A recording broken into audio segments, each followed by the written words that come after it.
Donc vous êtes formé à la dramaturgie, à faire votre formation classique de théâtre, et puis vous avez appris à la maîtriser en écrivant des scénarios, parce qu'à force de faire, on apprend. Donc tout ce qui est des techniques qui sont spécifiques à la narration littéraire, qui ne sont pas les mêmes qu'au cinéma, la construction, les dialogues, les personnages, cinéma, théâtre, narration littéraire, c'est la même chose. Après, la mise en forme, elle est différente. Oui. L'écrivain, à la différence du scénariste ou du dramaturge de théâtre, il doit tout faire. Donc, comment vous avez appris et procédé pour tout le travail de mise en forme, de description Alors moi j'ai besoin, alors ça ça dépend, si j'ose dire, du goût qu'on a pour la description physique.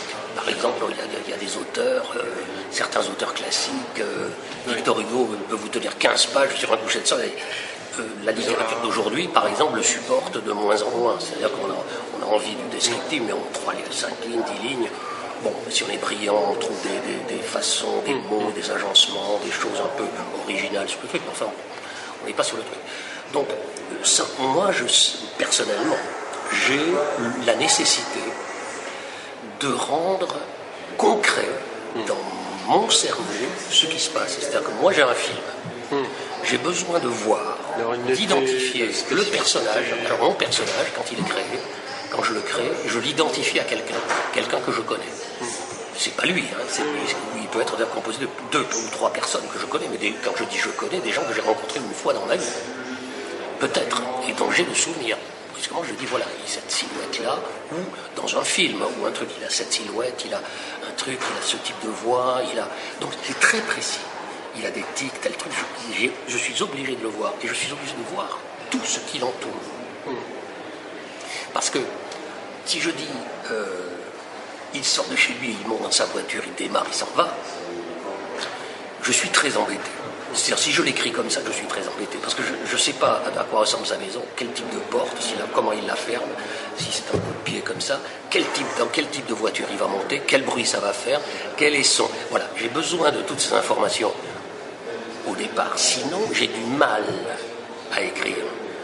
Je ne dis pas que je ne pourrais pas le faire comme ça, mais je suis obligé d'avoir tout ce qui fait que pour le descriptif, j'ai dans mon cerveau une image, comme une photographie. Alors maintenant, je décris. Cette photographie, je vais commencer à la décrire.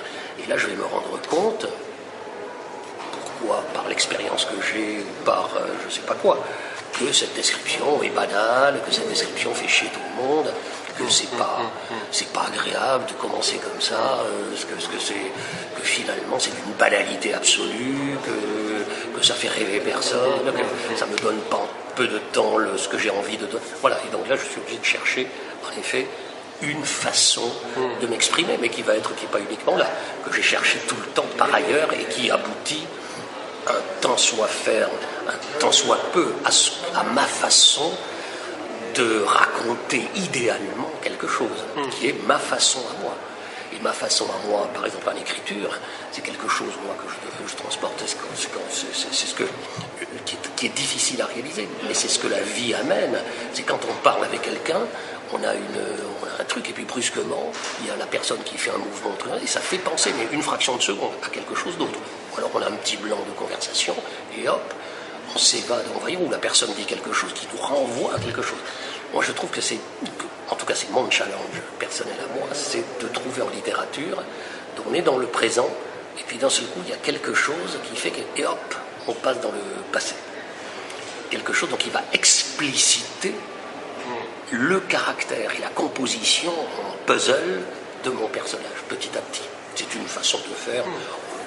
Il y en a 36 000 autres, mais c'est une façon, plutôt que de dire le personnage quand il était petit, et on va faire une espèce de descriptif pour arriver aujourd'hui à 40 balais, mais il était enfant comme ci, il était machin comme ça. Donc là, moi je préfère ces sauts dans le temps comme ça, qui à certains moments précis, qui renvoient dans pourquoi l'action se passe comme ça aujourd'hui. En termes de travail concret d'écriture, côté travail préparatoire, à côté de que vous recherchez cette spécificité, quoi. C'est ça le style, c'est la spécificité en lien avec la personnalité profonde de l'auteur. Vous réécrivez beaucoup? Énormément. D'accord. Énormément. C'est-à-dire que, alors moi je suis très lent. Quand je dis très lent, je peux machin, mais je reviens, parce que j'écris quand la chose est là, quand l'inspiration est là, quand je connais, maîtrise le truc. J'ai une page, 2 pages, 3 pages, peu importe. Et à un moment donné, on s'arrête. Le lendemain, j'y reviens. C'est-à-dire avant de continuer. Moi, je ne fais pas en tout cas un premier jet de 300 pages, et puis après, je fais un deuxième jet, un troisième. Voilà. Impossible. Moi, je fais 36 premiers jets, donc 36 jets, c'est-à-dire un premier, un deuxième, un troisième, un quatrième, quasiment de chaque page. Et quand je suis à peu près satisfait, je passe à la suite. Donc qui use, qui quand même profite des jets précédents. Mais ça ne veut pas dire qu'ensuite, quand le chapitre est fini, il y a de nouveau un retravail dessus qui va... Il y a beaucoup d'écrivains qui disent de très grands écrivains qui disent on met toujours trop, il faut enlever. Et on se rend compte que tout le temps, allez, non, pourquoi je rajoute ça, Quels sont les auteurs dont vous avez le plus appris à l'écriture? Alors, en termes d'écriture pure, c'est-à-dire d'écriture, parce que l'écriture elle se compose de choses qu'on a à l'intérieur aussi, de machin. En termes d'écriture pure, moi c'est les premiers, c'est Camus, Hemingway et Céline, qui sont des écrivains qui m'ont marqué. Je veux dire, après il y a des poètes, il y a des gens qui sont... Évidemment qu'on est marqué par... Mais le premier qui m'a bouleversé dans l'écriture comme ça, dans cette écriture, c'est Camus, auquel je compare beaucoup Hemingway également, dans cette espèce de simplicité totale, de choses comme ça qui sont d'une brutalité, qui peuvent être une brutalité totale, mais avec une simplicité... Voilà, ça c'est le type d'écriture qui m'a influencé, qui m'a marqué au début. Ensuite, évidemment, il y a tous les... Est-ce que quand vous avez décidé de passer du scénario au roman, vous avez dû vous pencher, aller vous regarder chez certains auteurs pour apprendre techniquement comment ils s'y prenaient? Non.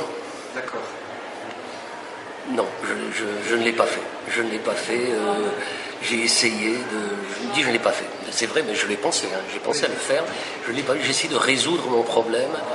Parce que, bon, quand on débute, soit on peut aller chercher en disant, moi, dans Victor Hugo, comment déjà il fait. Parce que les problèmes du passé, par exemple, des temps passés, sont terrifiants. Pour un auteur, en technique pure. Et le passé à l'intérieur du passé, ou le passé à l'intérieur du présent. Alors, souvent, soit on écrit au présent, soit au passé. Mais quand on écrit au présent, le passé a lui-même un passé, donc ça veut dire c'est plusieurs temps du passé, enfin du passé simple à l'imparfait, etc. Et ensuite, donc on peut aller voir pour regarder comment ils font. Moi j'ai préféré aller jusqu'au bout du raisonnement et essayer plutôt d'étudier les verbes, d'étudier la grammaire même du verbe, en tâtonnant un peu, mais enfin bon, finalement on se rend compte et en demandant conseil. La spécificité dont vous parliez qui fait le piqué des images mentales, la singularité, tient énormément au verbe et au mot. Voilà. Principalement les adjectifs qui sont bien, mais... Et aux transitions entre les deux qui sont essentielles. Oui. C'est les petites parties et on ne peut pas user des mêmes transitions. 20 ans auparavant, quand il était petit, tout ça, on est obligé à un moment donné d'avoir une finesse de transition qui sont quand même... voilà, et on ne peut pas se répéter non plus trop. Et il y a une chose, moi, qui est quand même essentielle, je recommande d'ailleurs à tous les jeunes gens qui écrivent, c'est d'utiliser aujourd'hui on a des outils informatiques qui sont faciles là-dessus, et puis s'il y a un professeur qui vous dit il me semble que tu utilises très très souvent et puis ou car ou je sais pas quoi, à ce moment-là on prend le et puis et on fait une recherche sur une dizaine, une vingtaine de pages de manuscrits et on compte combien on a de et puis, et là on tombe par terre. Et quand on se relit la page, on ne voit plus que c'est puis, ou que c'est et, ou que c'est encore, ou n'importe quoi. Tout le monde a ses tics de machin, et à ce moment-là, on commence à les enlever. Et pour les enlever, on est obligé de reconstruire sa phrase, et là, on commence à faire un apprentissage de ce lissage, de lisser cette écriture, d'enlever tout ce qui est en trop, pour arriver à une espèce de fil comme ça, qui est d'une fluidité, d'une souplesse et d'une élégance aussi. Quand je dis d'une élégance, c'est pas, on peut être élégant en argot, hein, c'est ça que je veux dire. L'élégance, c'est ce qui fait que voilà, on lit, on est emporté, sans accroc. Pour conclure, quel serait vos conseils à un apprenti, une apprentie écrivain? Mystère, ça c'est... J'ai dit c'est très compliqué. C'est très compliqué parce que je conseillerais... Alors, ce qu'on dit en France, la France est un pays où beaucoup de gens écrivent. Publier, c'est autre chose, mais l'écriture est une chose. Alors, je pense que c'est très sain d'écrire, si c'est pour soi uniquement, c'est formidable. Voilà, c'est pour s'exprimer, pour essayer de cadrer des trucs, comme on tient un journal intime. Quand c'est dans le but d'être lu et de publier, donc d'être confronté au regard des autres, aux critiques des autres, plus ou moins gentilles, là, ça devient un métier, ça devient une chose et à ce moment-là, on peut être très, très profondément blessé par ce qu'on va découvrir du regard des autres. Donc, quand j'ai été acteur, moi j'ai dit, par exemple, je ne conseillerais jamais à quelqu'un de devenir comédien ou acteur, tellement c'est brutal et difficile.